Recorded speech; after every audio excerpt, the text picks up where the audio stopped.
So good morning everyone, আমি Asima daily blogging চ্যানেলে আবার একটি নতুন ভিডিও দিলে আপনাদের সকলকে আবার একবার স্বাগত। আজকে হয়ে গেল 23 তারিখ, 23শে মার্চ রবিবার।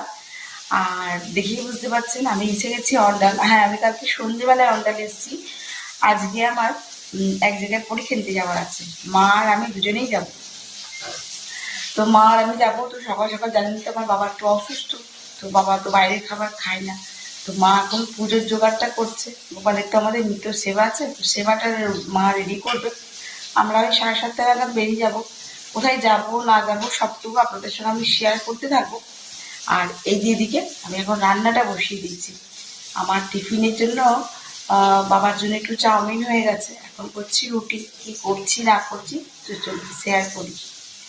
তো যাই হোক, আশা করবো আপনারা সকালে বেশ ভালো আছেন, সুস্থ আছেন, যেখান থেকে আমার ভিডিওটি দেখছেন। তো চলুন, এখন ঘড়িতে টাইম হয়ে গেল 6:50 আর আমরা উঠেছি ভোর 5টা। কারণ এই দিকগুলোতে একটু রেডি করে দিয়ে যেতে হবে। আমার বাবা আবার বাইরে খাবার খেতে পারে না। আর মানে আমার বাবা কেন, আমরাই কখনো অভ্যস্ত নেই বাইরে খাবার খেতে। আমি বিয়ের পরেই খাই, আদারওয়াইজ আমার দিদিও খায় না। আমার দিদিও সমস্তটা বাড়িতেই করে, ওদের অভ্যাস ওটা।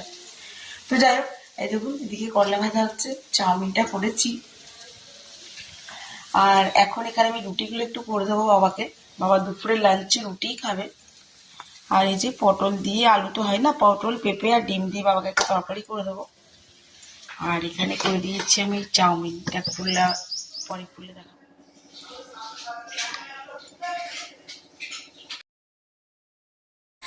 সো বন্ধুরা, দেখতেই পাচ্ছ আমি চলে এসেছি অন্ডার প্ল্যাটফর্মে, ট্রেনে চেপে পড়েছি আমরা টিকিট কেটে। আমরা এখন যাব সাঁইথিয়া। তো চলো সাঁইথিয়া গিয়ে তোমার সঙ্গে আবার দেখা হচ্ছে। আর বাকি ভিডিওটা সঙ্গে থেকো, আর অবশ্যই আজকে ব্লগটা দেখে পড়েছি সাঁইথিয়া প্ল্যাটফর্মে। আর এখন আমরা বাকি রাস্তাটা যাব। যে মা যাচ্ছে আগে, আমি আছি পিছনে। চলো। তো এই যে বন্ধুরা দূরে দেখতে পাচ্ছ সাঁইথিয়া জংশন লেখা আছে। তো আমরা এখন সাঁইথিয়া প্ল্যাটফর্মে নেমে পড়েছি। এবার আমরা এই ওভারব্রিজ হয়ে নিচে গিয়ে ওখান থেকে নেব টোটো। আর যাওয়ার পথে দেখো একটা জগন্নাথ মন্দিরের ঘর ছিল, সামনে একটা মা সতীপীঠ আছে। তো ওটা আসার সময় তোমাদের সঙ্গে শেয়ার করব। তো এখন চলো, তাড়াতাড়ি আছে।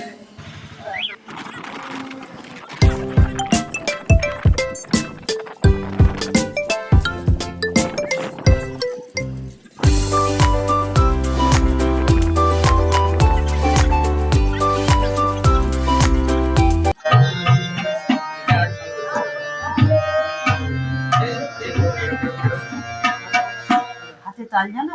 তোমাকে বললাম তাল শিখেছো? একটু দেখাও তো দেখি।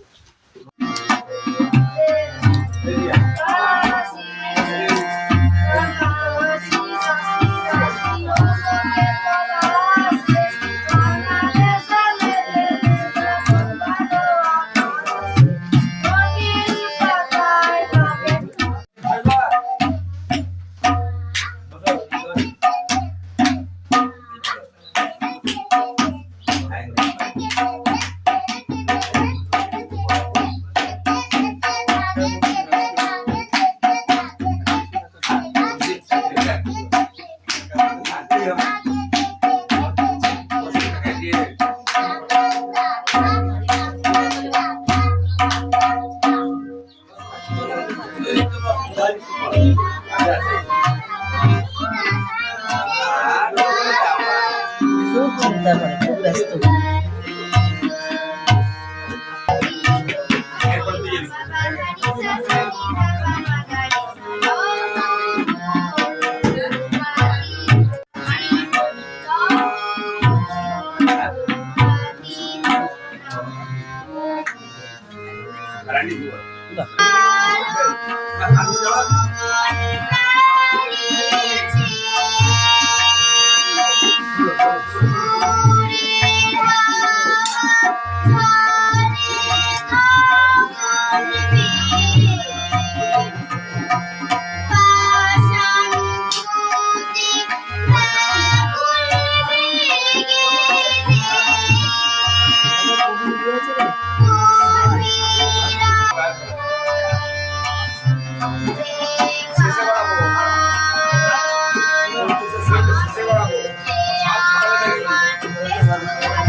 পরীক্ষা নেওয়া কমপ্লিট হয়ে গেছে। এদিকে বাগান, মানে আমি জাস্ট দেখাই, এদিকে কাঠগোলা, ওদিকে দেখুন একটা পুকুর, এদিকে একটা পুকুর দেখছি।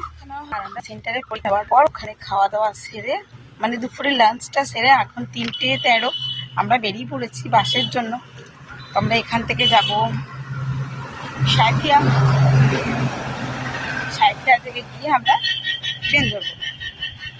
তো আজকের ব্লগটা সঙ্গে থাকো, ওর সঙ্গে সবটুকু শেয়ার করলাম, কীভাবে পরীক্ষা নিতেছিলাম, কোথায় পরীক্ষা নিলাম, সব।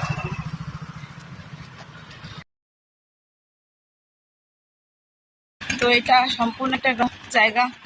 যিনাকে দেখছেন আগে আমার মায়ের সঙ্গে যাচ্ছে, উনি হলেন ওনার সেন্টারে আমরা পরীক্ষা নিতে এসেছিলাম আর কি।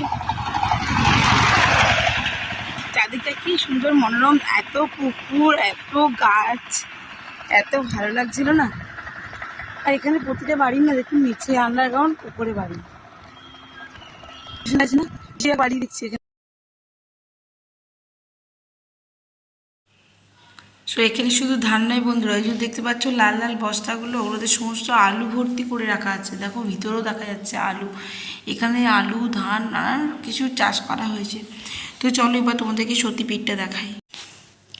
তো বন্ধুরা, এই হলো সেই সত্যিপিঠ যেটা তোমাদের সঙ্গে আমি এখন শেয়ার করছি। তো এটা হলো বাইরে কিছু দোকান, যেমন প্রতিটা মন্দিরের বাইরেই থাকে, দেখতেই পেয়েছো, ঠাকুরের ছবি টবি বা পুজো সামগ্রী জিনিস যেগুলো বিক্রি হয় সেই রকমই কিছু। আর এই হলো ভিতরটা। তো এটা মানে কথিত আছে যে এখানে মাতা পার্বতী যখন মহাদেবের মানে কাঁধে করে ওনাকে নিয়ে যাওয়া হচ্ছিল, তখন ওই সময় গলার যে হাড়, মানে অস্থি আমাদের, সে মানে মাতা পার্বতীর যে অস্থি, গলার অস্থিটা, সেটা এখানে পড়েছিল। তো চলো আমি তোমাদের সঙ্গে চারপাশটা একটুখানি ঘুরিয়ে দেখাচ্ছি। সামনেই রয়েছে দেখতে পেলে নন্দী কিশোরী মন্দির, মানে মহাদেবের।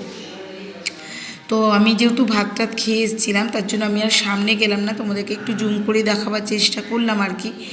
তো যাই হোক, সকলেই বাবাকে আশীর্বাদ নিয়েও প্রণাম করো অবশ্যই। তো চলো ভিতর দিকে মন্দিরটা একটুখানি তোমাদেরকে ঘুরিয়ে নিয়ে আসি।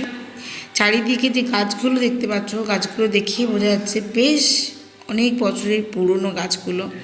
কারা কারা এখানে মন্দিরটা দর্শন করেছো এসে অবশ্যই আমাকে কমেন্ট বক্সে কমেন্ট করে জানিও। সময় পেলে আমি কখনো আরেকবার এসে এখানে মন্দিরে পুজো দিয়ে যাব। এটা সেই কাল নাগের উপরে যে কৃষ্ণ নৃত্য করেছিল, সেটা সে একটা মহাদেব ছিল, তোমাদের সঙ্গে সেটা শেয়ার করব অবশ্যই। তো চলো, এই হলো সেই মায়ের মেন মন্দির, যেখানে মায়ের কণ্ঠী, মানে কণ্ঠের হার এখানে মায়ের পড়েছিল। তো যেহেতুই বললাম, আমি যেহেতু খেয়েছি, খাবার খেয়ে এসেছি, মানে তার জন্য আর কি আমি দূর থেকেই আর কি মাকে একটু মানে তোমাদের সঙ্গে শেয়ার করলাম, আমিও একটু দেখলাম আর কি। তো এই হলো মায়ের মূর্তি, তোমরা প্রণাম করো মাকে। আর যারা ঘুরেছো তারা অবশ্যই আমাকে জানিও, আর যারা ঘোরোনি তারা অবশ্যই একবার এসে দেখে যেও আমার মতো। তো চলো ব্লগটার সঙ্গে থাকো, আর আরও আমি তোমাদের সঙ্গে মন্দিরে কিছুটা অংশ শেয়ার করবো।